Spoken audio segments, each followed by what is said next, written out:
हमारे हृदय की जो सहज वृत्ति विषयों के प्रति तत्पर है और उन विषयों के चिंतन में ही जो सुख का अनुभव करती है, ये विषयासक्ति ही हमारे हृदय के दोषों को नष्ट नहीं होने दे रही। और जब तक हृदय के दोष नष्ट नहीं होंगे तब तक भगवान की दिव्य सन्निधि का अनुभव नहीं हो सकता। हमारे हृदय की जो विषयासक्ति है, विषयों के प्रति जो सहज लगाव है, विषयों के प्रति आसक्ति, विषयों के प्रति ममत्व, ये करना नहीं पड़ता। विषयों में प्रयास नहीं करना पड़ता कि हमें रस मिले। ऐसी सहज प्रवृत्ति बन गई है, ऐसा सहज लगाव हो गया है विषयों से कि हमें इतनी आसक्ति की प्रगाढ़ता हो गई विषयों से कि अब हम उससे छोड़ नहीं पा रहे।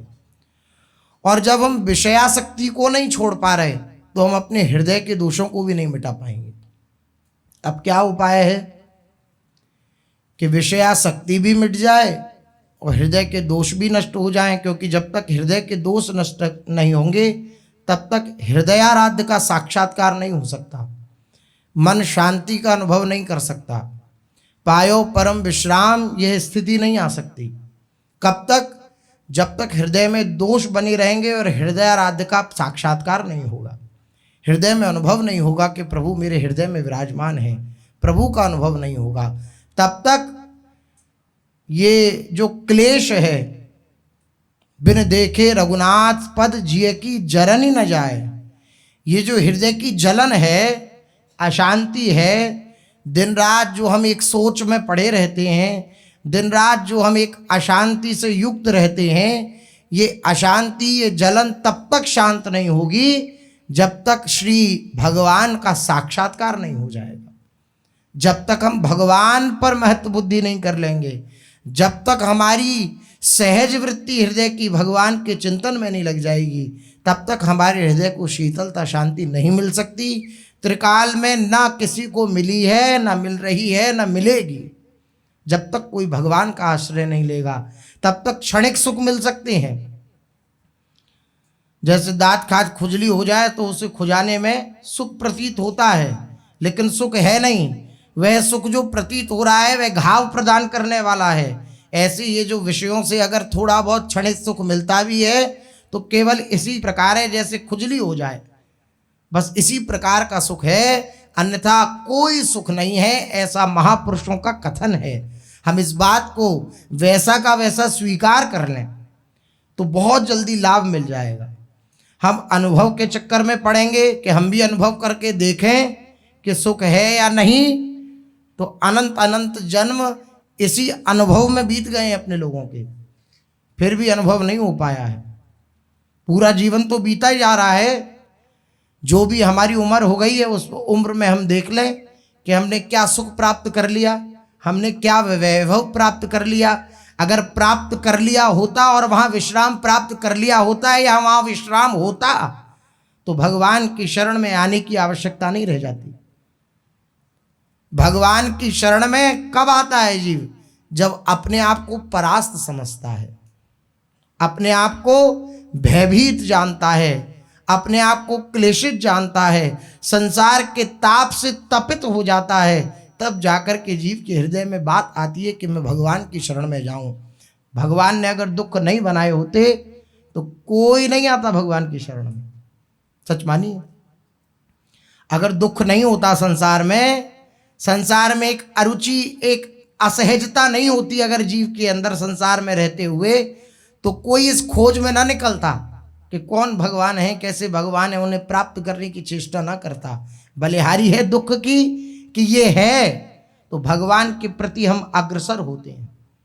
अब भगवान के प्रति अग्रसर हो गए हैं, उनकी तरफ बढ़ गए हैं, तो इसका मूल कारण है हमने ये अनुभव किया है कि संसार में सुख नहीं है, इसलिए हम उनकी तरफ बढ़े हैं। अब इस बात को केवल अंगीकार करके और केवल स्वीकृत करके हम लग पड़ें। कैसे दोष मुक्त होंगे, कैसे हमारे हृदय के दोष नष्ट होंगे, कैसे हमारे हृदय में हृदयाराध्य का प्रादुर्भाव होगा, उसका मूल जो है वह है भजन। श्री भाई जी महाराज कह रहे हैं कि डट करके अगर भजन हो तो फिर कोई प्रश्न ही ना रह जाए। अगर डटकर भजन हो तो विषयासक्ति भी नष्ट हो जाए, विषयों के प्रति जो लगाव है वह भी नष्ट हो जाए, और जो विषयों के प्रति हमारी सुख बुद्धि बनी हुई है वह भी नष्ट हो जाएगी। इसका मूल क्या है? हित ध्रुव हित सो भजत रहू पल पल श्यामा श्याम, यही इसका मूल है। निरंतर हमारी जिह्वा पर भगवान नाम का उच्चारण होता रहे, भगवान नाम निकलता रहे, राधा नाम निकलता रहे, राधा राधा राधा राधा नाम वाणी में हम लगे रहें तो बात बन जाएगी। श्री सेवक जी महाराज श्री राधा वल्लभीय संप्रदाय के मुख्य सिद्धांत करता हैं श्री सेवक जी महाराज, और वह श्री सेवक वाणी की 16वें प्रकरण में अंतिम दोहे में कह रहे हैं, सेवक शरण सदा रहे। यहां पर दो भाव हैं, सेवक अर्थात स्वयं अपना नाम उसमें संबोधित कर रहे हैं, और दूसरी बात जितने भी हरिवंश चंद्रजू के चरणों के सेवक हैं, श्यामा श्याम के चरणों के सेवक हैं, उनको सावधान करते हुए कह रहे हैं कि आप अगर कहीं अन्यत्र भटकेंगे तो आपको विश्राम नहीं मिलेगा। सेवक का विश्राम केवल इन दो में हो तो वो सेवक है। अगर इन दो के अलावा कहीं और विश्राम को वह प्राप्त हो रहा है, कहीं और सुख प्राप्त कर रहा है, तो वो सेवक कहने लाने योग्य नहीं है। और अगर सेवक कहलाने योग्य नहीं है तो वो प्रियालाल की सेवा कैसे प्राप्त करेगा? क्या कह रहे हैं सेवक जी? सेवक शरण सदा रहे, हमेशा शरण में रहे, सदा शरण में रहे।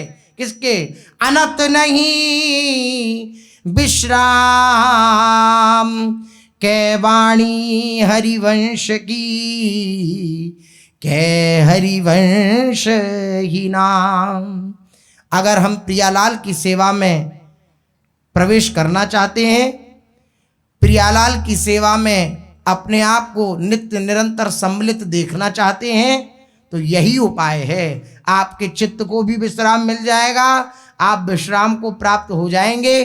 केवल इन दो में लगे रहें, या तो वाणी में शास्त्राध्ययन, गुरुजनों की वाणी, या जो गुरुदेव ने हमें नाम दिया है उसका रटन। के वाणी हरिवंश की, के हरिवंश ही नाम। या तो आचार्य चरण की जो वाणी है, आचार्य चरण की वाणी का अर्थ है गुरुदेव की वाणी, गुरुदेव की वाणी, शास्त्रों की वाणी, भगवद वाणी, इसके अनुसार अपना जीवन बनाए। और दूसरा नाम, जो नाम गुरुदेव ने दिया है उसको नित्य निरंतर रटते रहें, तो सारे संशयों को वे नाम छिन्न भिन्न कर देगा, समस्त विषयासक्ति को मिटा देगा और सब कार्य कर देगा। आहा, चेतो दर्पण मार्जनम। श्री चैतन्य महाप्रभु नाम की महिमा वर्णन करते हुए कह रहे हैं कि कैसा ये नाम का प्रभाव है, कैसा ये नाम का दिव्य अनुभव उपासक जन करते हैं। बोले ये नाम क्या करता है? बहुत से लाभ प्रदान करता है नाम।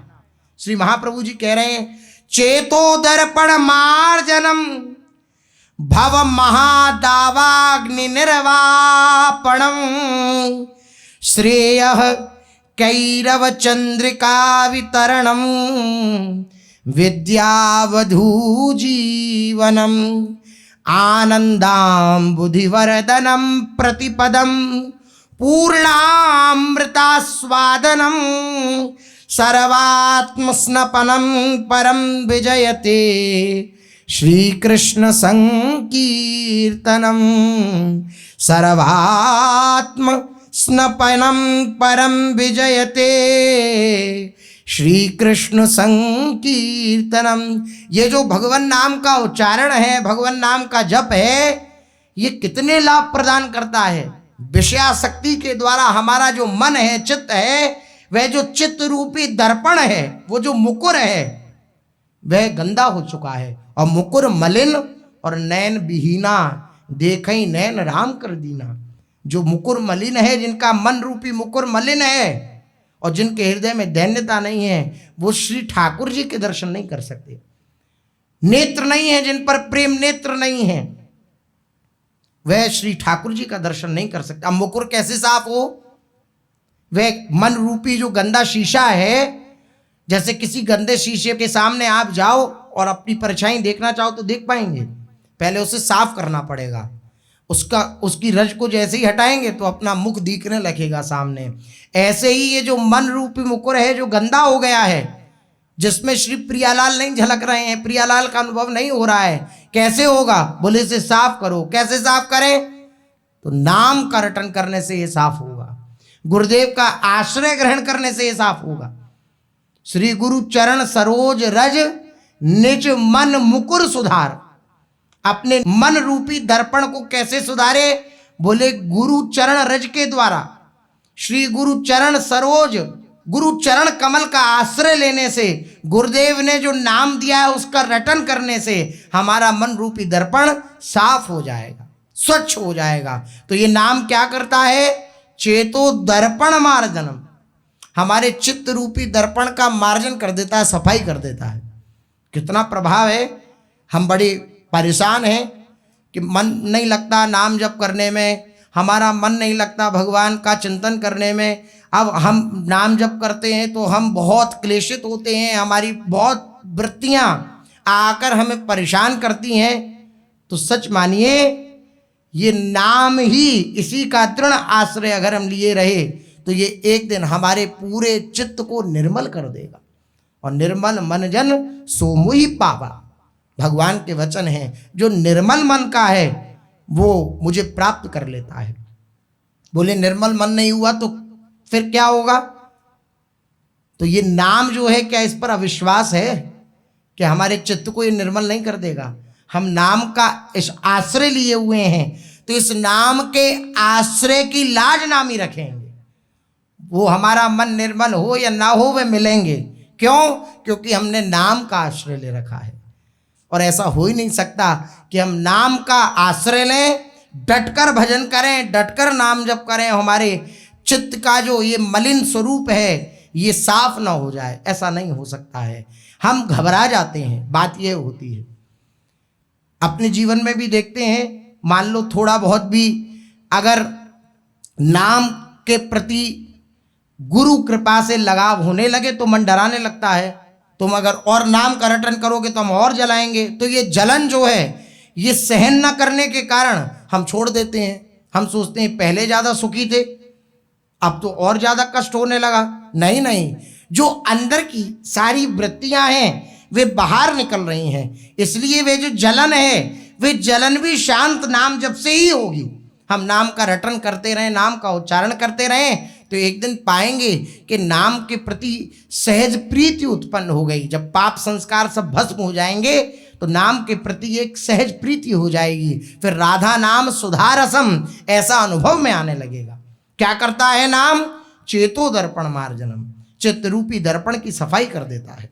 और भव महादावाग्नि निर्वापणम, जो अनंत क्लेश इस भव सागर में हम डूबे जा रहे हैं और अनंत क्लेशों को प्राप्त कर रहे हैं, इस भव महादावाग्नि को छोड़ा देने वाला ये नाम है। कह रहे हैं जो संसार रूपी महादावाग्नि को शांत करने वाला है वह ये नाम है। संसार रूपी अग्नि में जो दग्ध हैं, क्लेशित हैं, तप रहे हैं, वे नाम का आश्रय लें तो वो छूट जाएंगे। श्रेया कैरव चंद्रिका वितरणम विद्यावधु जीवनम। और क्या करता है? आनंदाम्बुधि वरधनम प्रतिपदम, ये आनंद का वर्धन करता है नाम। कैसे? कितने दिनों में करता है? बोले प्रतिपदम। कितने दिनों में नाम लाभ करेगा? कितने दिनों में हमें आनंद प्राप्त कराएगा? बोले एक एक नाम आप ले रहे हैं तो आप आनंद समुद्र की तरफ बढ़ रहे हैं। आनंदाम्बुधि वर्धनम प्रतिपदम, एक बार राधा उच्चारण किया तो हम आनंद समुद्र के और निकट पहुंच गए। फिर दोबारा राधा नाम उच्चारित किया तो और निकट पहुंच गए, और इतने निकट पहुंच गए कि अब राधा नाम में इतना रस मिलने लगा कि अब और सब रस फीके लगने लगे। ऐसा आनंद आने लगा। आनंदाम बुद्धिवर्धनम प्रतिपदम पूर्णामृतास्वादनम। आनंद रूपी समुद्र को प्रतिदिन बढ़ाने वाला ये श्री कृष्ण नाम है, ये राधा नाम है, ये भगवान नाम है। ये पूर्ण अमृत का आस्वादन कराने वाला है। पूर्णामृतास्वादनम, पूर्ण अमृत, जो इस नाम में पूर्ण अमृत भरा हुआ है उसका रसास्वादन ये नाम कराने वाला है। इस नाम का हम रटन करते रहें तो बात बन जाए। बात क्या बन जाए? विषयों के प्रति अनासक्ति हो जाए, जो हमारे हृदय में अनेक प्रकार के दोष भरे हुए उन दोषों से छुटकारा हो जाएगा और इस नाम के प्रभाव से नामी प्रत्यक्ष हो जाएंगे। जिनका हम नाम ले रहे हैं उस नाम की सिद्धि क्या है? नाम का ही रटन होता रहे और जो नामी है उनका रूप झलकता रहे, ये नाम की सिद्धि है। नाम की सिद्धि नाम का ही रटन होता रहे और जो नामी है वो नाम की जगह प्रकट हो जाए। श्री सद्गुरुदेव भगवान कहते हैं ना कि जब आप नाम का चिंतन करेंगे तो कुछ दिन में पाएंगे कि नाम का जो आप चिंतन कर रहे थे उस राधा नाम के चिंतन में ही श्री युगल सरकार प्रकट हो गए। उस नाम से ही प्रकट हो गए श्री युगल सरकार।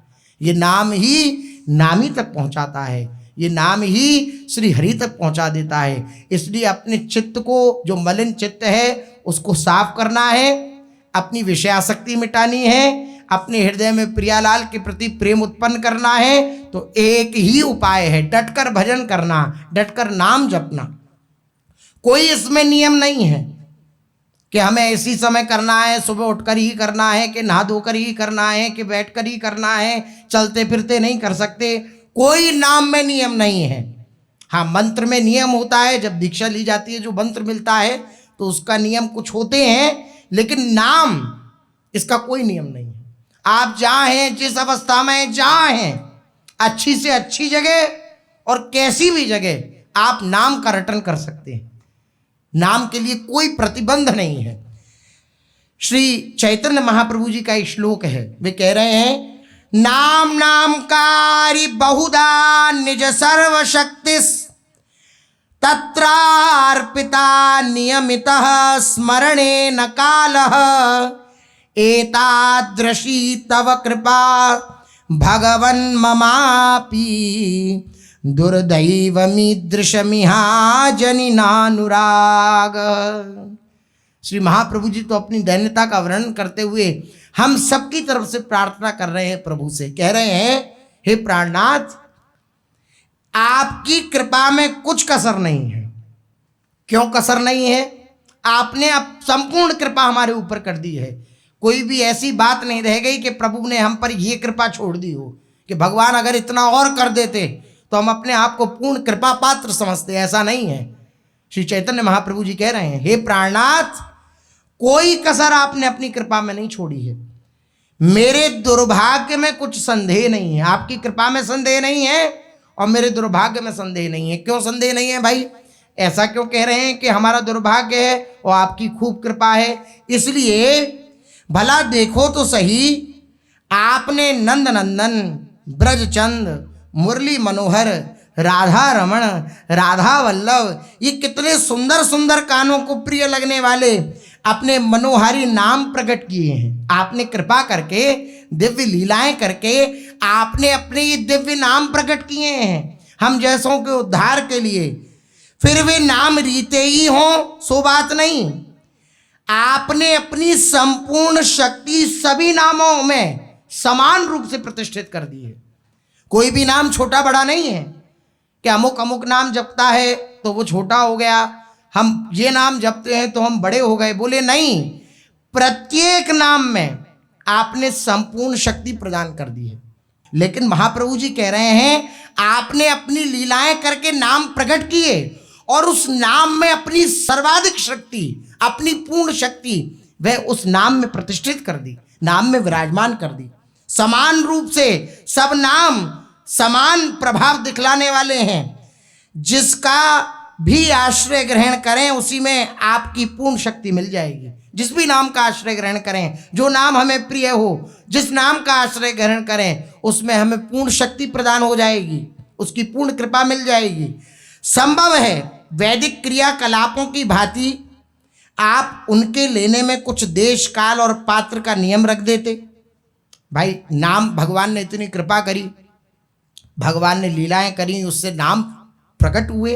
अनेक अनेक लीलाओं से ही तो भगवान के अनेक अनेक नाम प्रकट हुए हैं। दामोदर लीला करी तो दामोदर कहलाए प्रभु, और जैसे गिरिराज धरण की लीला करी तो गोविंद नाम पड़ा, गौओं को चराया तो गोपाल नाम पड़ा। ऐसे नामों का, लीलाओं के कारण आपने लीलाएं करी, नाम प्रकट करिए और अपनी महाशक्ति उनमें डाल दी, अपनी पूर्ण शक्ति उसमें प्रतिष्ठित कर दी नामों में। अब भगवान ये शर्त रख देते कि भाई तुम्हें इतनी सुविधा दी, हमने इतनी मेहनत करी, तुम्हारे लिए नाम प्रकट किए, ये दिव्य दिव्य। अब हम ऐसा करते हैं कि अब इसमें हम कानून लगा देते हैं। क्या कानून लगा देते हैं? तुम ऐसे रहोगे तो नाम जप कर सकोगे, तुम इस देश में रहोगे तो नाम जप कर सकोगे, तुम इस काल में, समय में रहोगे तो नाम जप कर सकोगे, तुम ऐसे पात्रता तुम्हारे हृदय में होगी तब नाम जप कर सकोगे। तो भगवान ने ऐसा भी कोई नियम नहीं रखा। श्री चैतन्य महाप्रभु जी कह रहे हैं आपकी कृपा में कोई कसर नहीं है और मेरे दुर्भाग्य में कोई कसर नहीं है। मैं तो आचार्य चरण है, स्वयं भगवान है, लेकिन हमारी तरफ से कह रहे हैं हमारे दुर्भाग्य में कोई कमी नहीं है और उनकी कृपा में कोई कसर नहीं है। ना देश का नियम कि आप अमुक देश में हो तभी आप राधा राधा रट सकते हो, ऐसा कोई नियम नहीं है। ना समय का नियम कि भाई अब अमुक ब्रह्म मुहूर्त में ही आप राधा राधा रट सकते हो और कभी नहीं रट सकते, ऐसा भी कोई नियम नहीं है। ना पात्र का नियम कि आप भाई ऐसे ऐसे हो, ये आपके जीवन में अगर बातें हैं तभी आप नाम का रटन कर सकते हो, वरना नहीं रटन कर सकते, ऐसा कोई नियम प्रभु ने अपनी कृपा से नहीं रखा। अगर आप पात्र, देश, काल का नियम रख देते तो इसमें कुछ कठिनता होने का भय भी था कि अब कैसे नाम रटा जाए, तो और बहाना मिल जाता हम लोगों को कि अब हम उस देश में नहीं है जिस देश के लिए कहा गया नाम रटन की। कोई समय की पाबंदी नहीं, कोई देश की पाबंदी नहीं, कोई परिस्थिति पात्र की पाबंदी नहीं। सो आपने तो इन बातों का कोई भी नियम निर्धारित नहीं किया। स्त्री हो, पुरुष हो, द्विज हो, अंत्यज हो, शूद्र हो, अनार्य हो, कोई भी क्यों ना हो, सभी प्राणी शुचि अशुचि किसी का भी विचार न करते हुए, हम पवित्र हैं या अपवित्र हैं इस बात का भी विचार न करते हुए नाम का रटन कर सकते। ये भी विचार नहीं है नाम में कि हम अभी पवित्र हैं या अपवित्र हैं, नहीं। अब अपवित्र अवस्था में हमारे प्राण निकल गए तो फिर हम बिना नाम के रह जाएंगे। इसलिए दीक्षा के समय गुरुजन हमेशा मंत्र देते हैं और नाम देते हैं। क्यों? जब आप शुद्धावस्था में हो तो मंत्र का रटन करें, जब शुद्धावस्था में ना हो तो आप नाम का रटन करें, नाम रटन करें, नाम का रटन करें। कभी भी भगवान नाम से विलग नहीं रहना है हमें।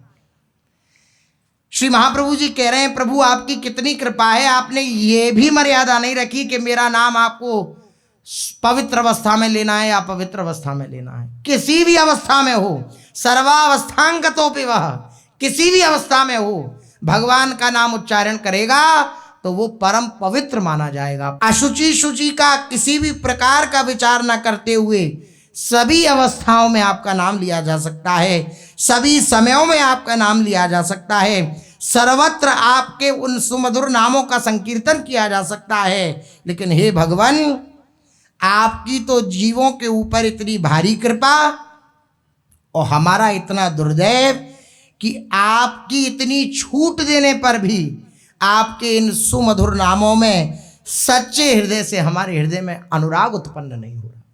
हम आपके नाम में प्रीति नहीं कर पा रहे हैं, हम भगवान नाम में प्रीति नहीं कर पा रहे हैं। जिस नाम को लेने में ना हमें किसी बात का विचार रखना है, ना किसी बात की सोच रखनी है, ना हमें किसी बात की पाबंदी है कि ऐसे हो तभी आप नाम का रटन कर सकते हो। ऐसी कृपा भगवान ने कर दी और उस नाम में अपनी संपूर्ण शक्ति, संपूर्ण कृपा भी प्रतिष्ठित कर दी। फिर भी हमारा दुर्भाग्य यह है कि ऐसे कृपालु नाम का हम आश्रय नहीं ले पा रहे, ऐसे कृपालु नाम का हम रिटर्न नहीं कर पा रहे, यही हमारा दुर्भाग्य है। श्री महाप्रभु जी कह रहे हैं आपकी कृपा में कोई कसर नहीं है, आपकी कृपा तो भरपूर है, लेकिन हमारा दुर्भाग्य ऐसा है कि हम आपकी कृपा को अंगीकार नहीं कर पा रहे। सच मानिए, अगर एकांत हृदय से हम सोचें तो हम, उनकी तो हम पर खूब कृपा है, लेकिन उनकी कृपा को हम स्वीकार नहीं कर पा रहे, उनकी कृपा का हम रसास्वादन नहीं कर पा रहे। उनकी कृपा का रसास्वादन करना है अपने जीवन को समस्त दोषों से रहित करना है, समस्त दोषों को अपने हृदयों से निकाल कर फेंक देना है, तो एक ही उपाय है, डटकर नाम का रटन। खूब रटन नाम का मतलब खूब झेककर नाम का रटन किया जाए। ब्रज में शब्द कहा जाता है कि भाई आज तो हमने खूब झेक्के खा लियो, तो ऐसे खूब झेक्के रटन, ऐसा गुरुजन कृपा करें, भगवान कृपा करें कि उनकी कृपा से जैसा उन्होंने नाम में अपनी संपूर्ण शक्ति विराजमान करके हम पर कृपा करी है, ऐसी हम पर कृपा करें, उनके नाम में हमारी रुचि उत्पन्न हो जाए, उनके नाम में हमारी महत्व बुद्धि उत्पन्न हो जाए। ये कैसे उत्पन्न होगी? केवल महापुरुषों की संग से। हम महापुरुषों का संग करें, महापुरुषों की वाणी का अनुसरण करें, महापुरुषों की वाणी को स्वीकार करें, तो ऐसी रति श्री नाम के प्रति उत्पन्न हो जाएगी, नाम महाराज के प्रति उत्पन्न हो जाएगी। संतों के संग का बड़ा प्रभाव है। श्री चैतन्य महाप्रभु जी की कृपा से श्री प्रकाशानंद सरस्वती जी महाराज पर कैसी कृपा हुई, ये संग का प्रभाव। प्रेम जो है, जैसे कोई संसर्ग दोष से बीमारी हो जाती है कि किसी कुछ बीमारियां ऐसी होती हैं जो संसर्ग से, जैसे पीछे कोरोना आया था, तो संसर्ग से कोई सामने आएगा, कोई छींक दे, खांस दे, तो उसके जो मुख के परमाणु हैं, वायरस हैं, वो सामने वाले के चले जाएंगे और उसको भी वह बीमारी हो जाएगी। इसी तरह ये प्रेम की बीमारी है, ये संसर्ग से होती है, संग से होती है। इसलिए महापुरुषों रेमन रसिकन संग बिन रंच न उपजय प्रेम। रति भर भी प्रेम उत्पन्न नहीं हो सकता बिना रसिकों के संग के। ये प्रेम साधन के द्वारा प्रकट नहीं किया जा सकता कि हम कहीं रहते हैं और साधन के द्वारा हम शास्त्रों में पढ़ के और साधन करें और प्रेम को प्रकट कर लें, ऐसा नहीं हो सकता। बिना रसिकों के संग के, बिना रसिकों की आज्ञा पालन किए ये प्रेम का प्रादुर्भाव हृदय में नहीं हो सकता। बहुत विद्वान हैं, ऐसी क्या शास्त्र की युक्तियां हैं या शास्त्र के वचन हैं जो प्रकाशानंद जी न जानते हो, लेकिन हृदय में प्रेम का जो प्रादुर्भाव है वह नहीं हुआ है सबके हृदय में प्रेम है, लेकिन प्रादुर्भाव नहीं हुआ है, प्रकट नहीं हुआ है, ढका हुआ है। इसे प्रादुर्भाव करने के लिए क्या आवश्यकता है? रसिकों के संग की आवश्यकता है। प्रकाशानंद जी के ऊपर रसिकों की कृपा हुई, महापुरुषों की कृपा हुई, और उनके हृदय में जो सुप्त था प्रेम वो जागृत हो गया, वह उठ गया। आहा, श्री महाप्रभु जी ने कृपा करी प्रकाशानंद जी के ऊपर, श्री चैतन्य महाप्रभु जी ने, और उनको वह दिव्य प्रेम का अनुभव करा दिया। अपनी दिव्य जो प्रेम के दिव्य भाव प्रकट हुए श्री महाप्रभु जी के शरीर में, वे दिव्य चिदानंद में शरीर है श्री महाप्रभु जी का, वे दिव्य भाव जब प्रकट हुए तो आश्चर्यचकित हो गए पूरे सन्यासी जनों श्री प्रकाशानंद जी। पहले तो वार्ताएं हुई, पूर्व में अपने लोगों ने श्रवण किया, खूब अच्छी तरीके से श्री महाप्रभु जी ने भक्ति का पक्ष रखा और प्रकाशानंद जी को चुप किया, और फिर अपने शरीर में जो दिव्य भाव प्रकट किए उससे बिल्कुल ही प्रकाशानंद जी लुट गए श्री महाप्रभु जी के ऊपर, और अपने पापों का प्रायश्चित करते हुए बड़े अपने आप को हृदय में धिक्कार देख रहे हैं। महाराष्ट्रीय सज्जन गए श्री प्रकाशानंद जी के पास तो बोले, मेरे से बहुत बड़ा अपराध बन गया, मैंने महाप्रभु जी की बहुत निंदा करी, महाप्रभु जी के प्रति मैंने बहुत अवहेलनात्मक वचन करे, मैं अपने आप को बड़ा घृणास्पद समझता हूँ, मैं घृणा का पात्र हूँ, मैं बार बार महाप्रभु जी के चरणों में प्रार्थना करना चाहता हूँ, मेरे अपराध को क्षमा करें। धीरे धीरे श्री महाप्रभु जी श्री बिंदु माधव जी के दर्शन करने गए, दर्शन करते हुए कीर्तन किया, उच्च स्वर से नृत्य गान किया। प्रकाशानंद जी के कानों में श्री महाप्रभु जी की दिव्य वाणी गई तो अपने शिष्यों के सहित श्री प्रकाशानंद जी महाप्रभु जी के समीप आए, प्रणाम किया श्री महाप्रभु जी के चरणों में। थोड़ी देर में कीर्तन का विश्राम हुआ।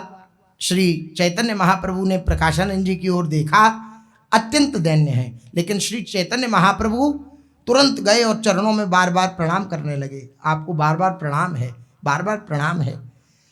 प्रकाशानंद जी ने देखा, प्रभु प्रभु मैं अपने पूर्वकृत पापों का प्रायश्चित कर रहा हूं, मैंने आपकी लोगों के सामने बहुत निंदा की है, आप मुझे क्षमा करें, आप ऐसा ना करें। प्रभु ने कानों पे हाथ रखते हुए कहा, हरि हरि आप ये कैसी बात कर रहे हैं? गुरुजन अपने शिष्य तथा सेवकों की कभी बुराई कर सकते हैं भला? ऐसा कभी हो सकता है भला? आप ऐसा ना कहें। बहुत देर तक वार्ता होती रही दोनों महापुरुषों के बीच। अंत में दोनों ही एक दूसरे से विदा हुए। सायंकाल के समय एकांत में श्री प्रकाशानंद जी महाप्रभु जी के पास स्वयं आए। संध्या समय आते ही उन्होंने प्रभु के पाद पद्मों में प्रणाम किया और एक साधारण शिष्य की भांति नम्रता से एक ओर बैठ गए। श्री प्रकाशानंद जी, प्रभु ने इनका जोरों से आलिंगन किया और खींचकर अपने समीप बैठा लिया कि किसी भी प्रकार का संकोच ना रह जाए, या अपने हृदय में ये ना सोचें कि मैं बहुत अपराधी हूं या पापी हूं। ये आप विचार करिए प्रभु के हृदय का। प्रभु कभी नहीं जताते कि ये मेरा जो निज जन है ये पापी है। उपासक अपने हृदय की वृत्तियों को देख करके बड़े ही दुखी हो कि ऐसे प्रभु का कहला करके मेरे चित्त की स्थिति ऐसी है, लेकिन प्रभु कभी नहीं जताते। कितना बड़ा, आप सच मानिए ऐसा प्यार करने वाला त्रिभुवन में कोई नहीं है। आपके दोषों को ना दिखाए, आपके दोषों के बारे में कभी वार्ता ना करे, आपके दोषों की कभी चर्चा ना करे। चराचर द्रोही हो मेरी शरण में आ जाए भयभीत होकर के, तो मैं उसको रखे हूं ताही प्राण की नाई, मैं उसे प्राणों के समान रखता हूं। भले ही उसने सबका अपराध किया हो, लेकिन मेरी शरण में आ गया। लेकिन मेरे उस शरणागत भक्त का अगर कोई अपराध कर देगा, अगर उसे कोई संकोच में डालना चाहेगा, तो मैं उसे अपराधी घोषित कर दूंगा। मैं उसकी तरफ देखूंगा नहीं, मैं उसे कभी मिलूंगा नहीं। ये प्रभु का स्वभाव है, ये प्रभु का स्वभाव है। स्वयं प्रभु हैं श्री चैतन्य महाप्रभु जी। संकोच ना रह जाए, किसी प्रकार की हृदय में एक क्षोभ ना रह जाए कि मैं पापी हूं, अधम हूं, नीच हूं, ये भावना ना रह जाए। प्रकाशानंद जी को जैसी देखा कि संकोच में है, एक तरफ बैठ गए, तो तुरंत महाप्रभु जी गए, गाढ़ आलिंगन किया और खींच करके अपने पास आकर के बिठा लिया। श्री महाप्रभु जी आहा, प्रभु ने इनको जोरों से आलिंगन किया, खींच करके पास बुलाया। तब प्रकाशानंद जी ने दोनों हाथों की अंजलि बांधे हुए बड़ी नम्रता के साथ कहा, प्रभु मैंने अब तक अपना अमूल्य समय अभिमान और आत्मश्लाघा में ही बिता दिया।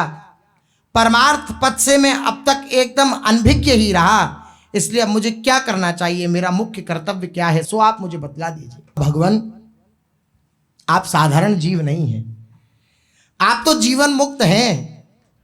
आप जो भी कुछ करना चाहते हैं और आप जो भी कुछ करेंगे, उसका एकमात्र उद्देश्य लोक संग्रह और लोक शिक्षण ही होगा।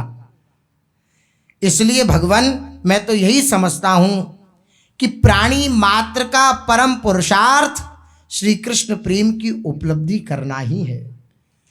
प्राणी मात्र का कर्तव्य, प्राणी मात्र का लक्ष्य, जीव मात्र का लक्ष्य, जो जहां कहीं भी कभी भी प्रकट हो रहा है, कहीं भी पैदा हो रहा है, उसका लक्ष्य एकमात्र यही है कि श्री कृष्ण चरणों में रति उत्पन्न हो जाए, प्रेम उत्पन्न हो जाए। आहा, प्रभु के पाद पद्मों में प्रीति हो, यही सब साधनों का अंतिम फल है। और सभी कार्य इसी एक उद्देश्य की पूर्ति के निमित्त करने चाहिए। महाप्रभु जी श्री प्रकाशानंद जी को तो उपदेश कर ही रहे हैं, हम सबको भी कह रहे हैं। क्या हमारे जीवन का उद्देश्य क्या होना चाहिए? भगवान के प्रति हमारे हृदय में प्रेम जागृत हो जाए, प्रीति जागृत हो जाए, और इस उद्देश्य के निमित्त ही हमारी जीवनचर्या होनी चाहिए। प्रकाशानंद जी ने पूछा, प्रभु भगवान के पाद पद्मों में प्रेम कैसे होगा, हम श्री कृष्ण से प्रेम कैसे करें? तो महाप्रभु जी ने कहा, सजातीय और विजातीय दो पदार्थ हैं। जीव भगवान का अंश है, यदि उसे सजातीय भगवान की ओर लगाएंगे तो आनंद की उपलब्धि होगी, और विजातीय संसारी कामों में फंसाए रखेंगे तो ये सदा दुखी बना रहेगा। क्या सुंदर बात कही, बड़ी ध्यान देने योग्य बात है। कह रहे हैं सजातीय और विजातीय दो पदार्थ हैं, एक सजातीय एक विजातीय। सजातीय जो भगवान का स्वरूप है वही हमारा स्वरूप है। ईश्वरंश जीव अविनाशी चेतन अमल सहज सुख राशि। चेतन चैतन्य, अमल मल रहित और सहज सुख की राशि किसका स्वरूप है? भगवान का स्वरूप है, और वही जीव का स्वरूप है। तो जाति मिली ना, सजातीय हुए कि नहीं हुए? सजातीय सजातीय मिलेंगे तो आनंदाम मुदिवर्धनम, आनंद की वृद्धि होगी, और विजातीय मिल जाए तो फिर दुख ही दुख मिलेगा। संसार हमारे लिए विजातीय है, इसलिए हमें दुख मिलता है, और भगवान हमारे लिए सजातीय हैं, इसलिए उनका स्मरण करने से, उनका ध्यान करने से उनसे प्रीति होती है और हमें सुख का अनुभव होता है। कैसी विलक्षण बात कह रहे हैं। इसलिए अनन्य भाव से उन्हीं प्रभु की शरण जाने में कल्याण है, यही प्रेम प्राप्ति का सर्वोत्तम उपाय है। प्रकाशानंद जी ने कहा, प्रभु शास्त्रों का सिद्धांत है द्वितीयाद वही भयम भवति, अर्थात दूसरे से तो सदा भय ही होता है। अब जो प्रश्न कर रहे हैं श्री प्रकाशानंद जी, वे अपने हृदय की जो सूक्ष्म प्रश्नावली है, उस प्रश्नावली का अंत करने के लिए कर रहे हैं, तर्क को बस नहीं, अर्थात कुतार्किक होकर के प्रश्न के पहले जो प्रश्न हो रहे थे वो कुतर्क हो रहे के साथ हो रहे थे। अब जो प्रश्न हो रहे हैं वे अपने समाधान के लिए हो रहे हैं।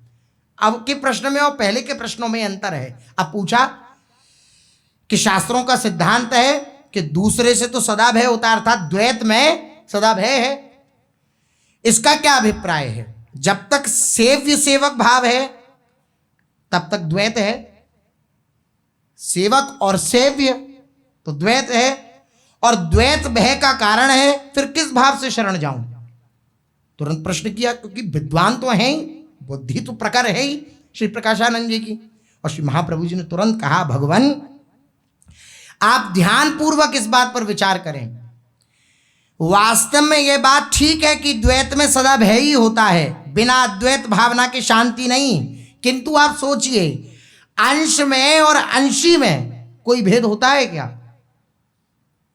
जल और तरंग में कोई भेद होता है क्या? है तो तरंग व जल ही। अंश और अंशी में कोई भेद होता है क्या? ऐसी सेव्य में और सेवक में, सखा और सखा में, पिता में और पुत्र में, पति में और पत्नी में क्या द्वैधी भाव रहता है? जहां द्वैत है वहां प्रेम कहां? प्रेम गली अति साकरी तामे द्वै न समाए, जब मैं था तब हरि नहीं, अब हरि है मैं ना है। प्रेम तो एक होने पर ही होता है, प्रेम में द्वैत भावना नहीं होती।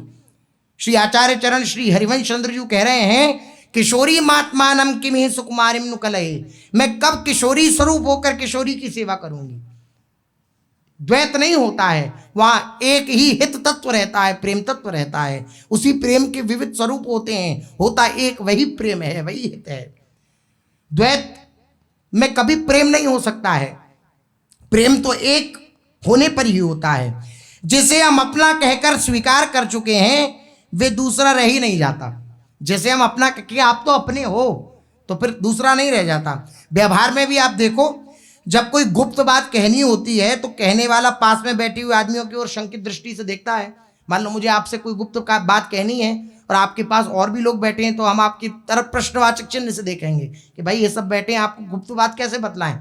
तो आपने कह दिया क्या कि ये सब अपने ही हैं, कोई दूसरा नहीं है। यहाँ नहीं कह देते हैं, आप अपनी बात मुक्त कंठ से कहिए, या कोई दूसरा नहीं बैठा है, तो बैठे तो हैं दूसरे, लेकिन सब एक हृदय के हैं, कोई बाहर करने वाला बात नहीं है। अर्थात जब प्रेम संबंध के कारण एक का की भाव प्राप्त हो गया, अर्थात हम उसको अपना मानने लगे, तो फिर दूसरा नहीं रह गया। तब सुनने वाला कहता है आप निश्चिंत होकर कहो, यहाँ कोई दूसरा नहीं है, अर्थात सभी अपने हैं। इसलिए अपनापन स्थापित हो जाने पर फिर भय का क्या काम? अपनापन जब स्थापित हो गया तो भय का क्या काम? फिर तो दिन दूना आनंद ही बढ़ता जाता है।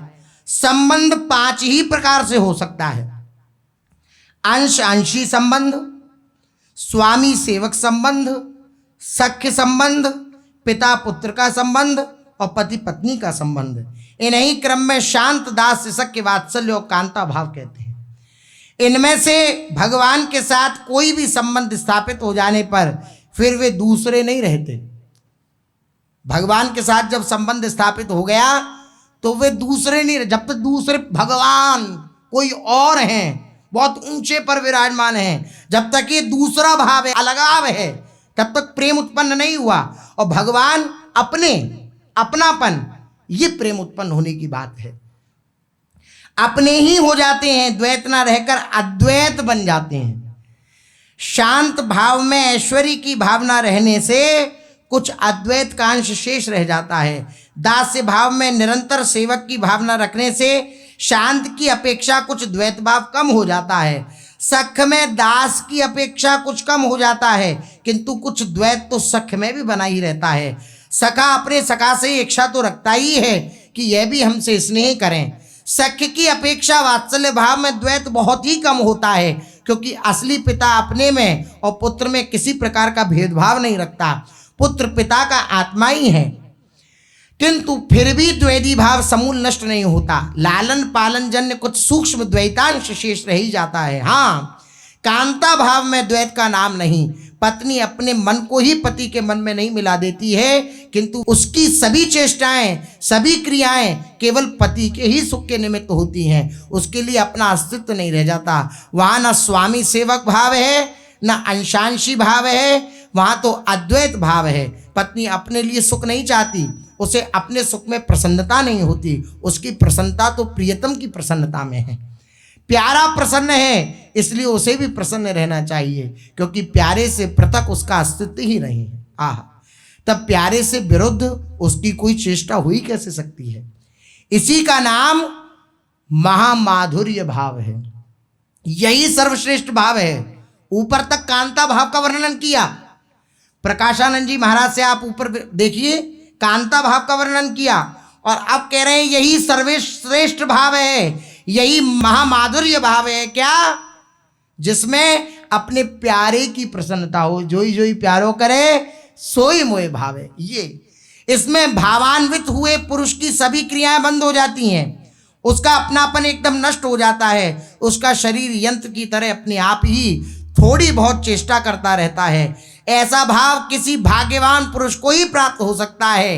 लाखों में क्या, करोड़ों में कोई एक इस भाव वाले पुरुष होते हैं, फिर उनके दर्शन तो किसी परम सौभाग्यशाली पुरुष को ही प्राप्त होते हैं। अब इशारा कर रहे हैं कि ऐसे रसिकों के जिनका जो हृदय का भाव है वो केवल युगल की प्रसन्नता है, ऐसे महापुरुषों के दर्शन तो किसी भाग्यशाली को ही होते हैं। अर्थात अब तुम जाओगे वृंदावन तो तुम्हें दर्शन होंगे। ऐसे भाग्यशाली महापुरुष के दर्शन होंगे जिनका प्रतिक्षण प्रतिपल श्री प्रियालाल के लाड़ दुलार में व्यतीत होता है। ओ लाल ललना मिल हियो सिरावत मोर, ऐसी दशा को प्राप्त हैं। ऐसे दिव्य आचार्य श्री हितरिवंश चंद्र जी का दर्शन तुम पाओगे। बिल्कुल सूत्र रूप में श्री महाप्रभु जी ने बतला दिया।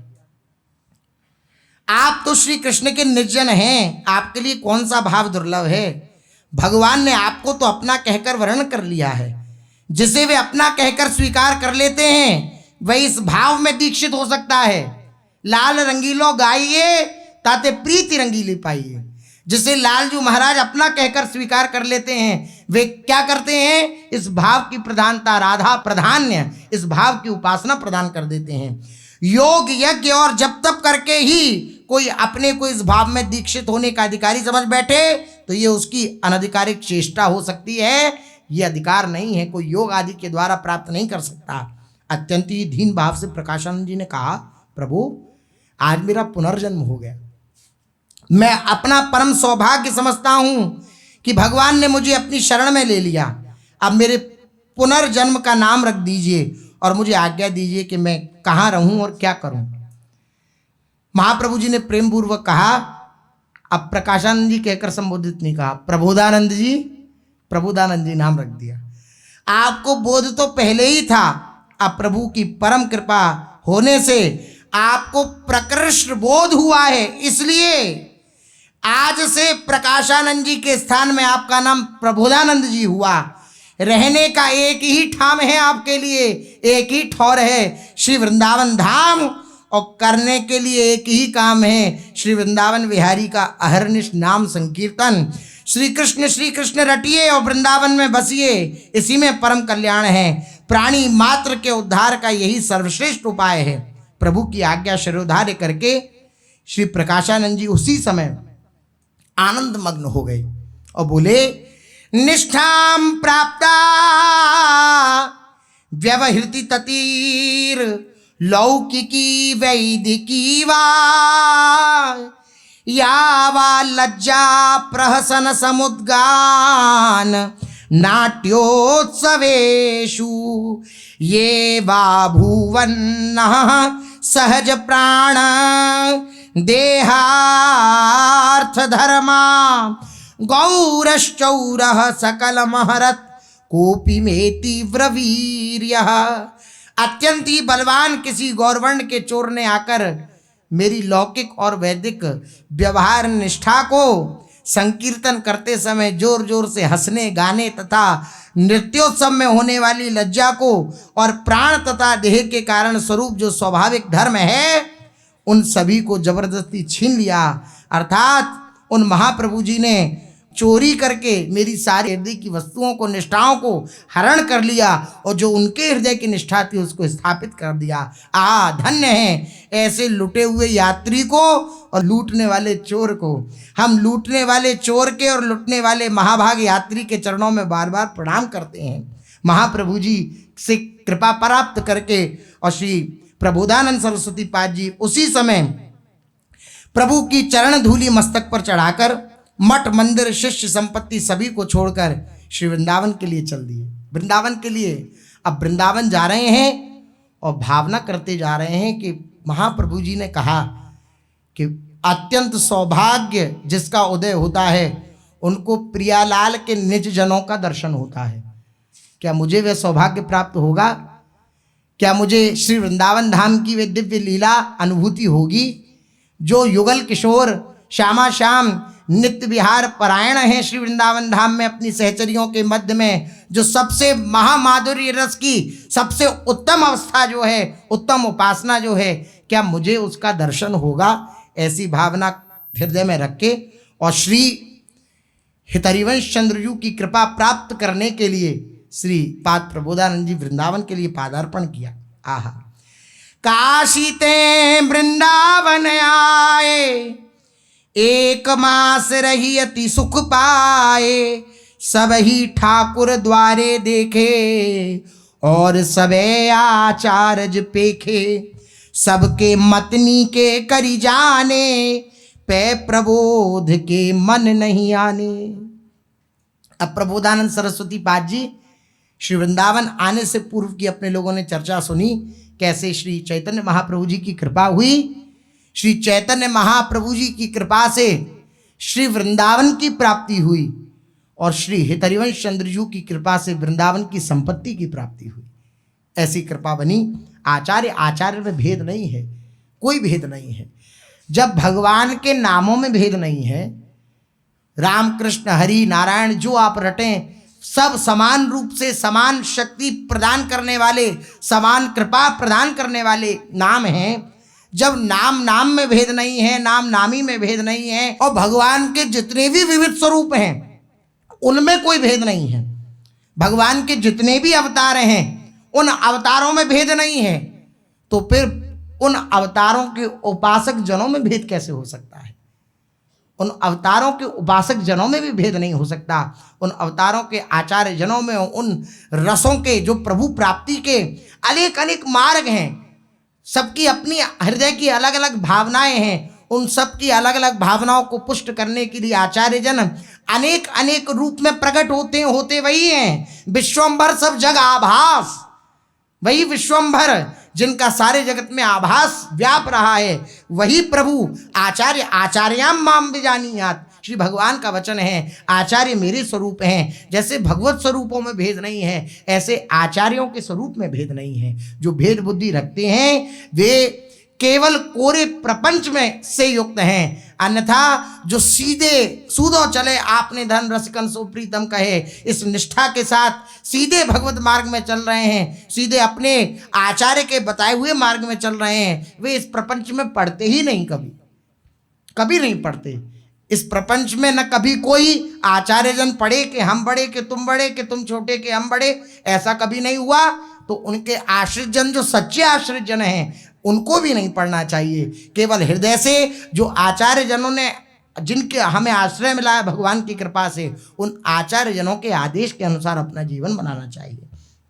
श्री चैतन्य महाप्रभु की प्रेरणा से सन्यासी वेश में ही काशी से वृंदावन के लिए श्री प्रबोधानंद जी चल पड़े। यहाँ आकर मथुरा में 1 महीने तक रुके। इनको अत्यंत सुख का अनुभव हुआ। मथुरा नित्य कृष्ण को आवास। तो मथुरा जी में श्री प्रबोधानंद जी रुके 1 महीने तक। ये सभी मंदिरों में गए, सभी आचार्यों से मिले, उनसे शास्त्र चर्चा की तथा सभी के मतों को भली प्रकार से जाना समझा। यद्यपि सभी मतों का आदर करते हुए इन्होंने सभी को अच्छा माना, किंतु इनके मन में किसी के मत को स्वीकार नहीं किया। इनके मन ने, क्योंकि सुन आए ना कि मुझे क्या स्वीकार करना है, इसलिए खोज जारी है कि जो मैं सुन के आया हूं वो मुझे प्राप्त हो। इसलिए किसी भी मत को स्वीकार नहीं कर रहे हैं, क्योंकि इनका मन अभी कुछ और खोज रहा है। कुछ और यही है जो महाप्रभु जी ने आज्ञा करी है, वही खोज रहा है। श्री युगल सरकार की दिव्य सन्निधि जो प्राप्त करा दें, ऐसे महापुरुष की खोज जारी है। इतने में एक दिन भ्रमण करते हुए प्रबोधानंद सरस्वती जी मथुरा से यमुना किनारे के रास्ते वृंदावन के लिए आ रहे थे। परमानंद रसिक कहूं मिले,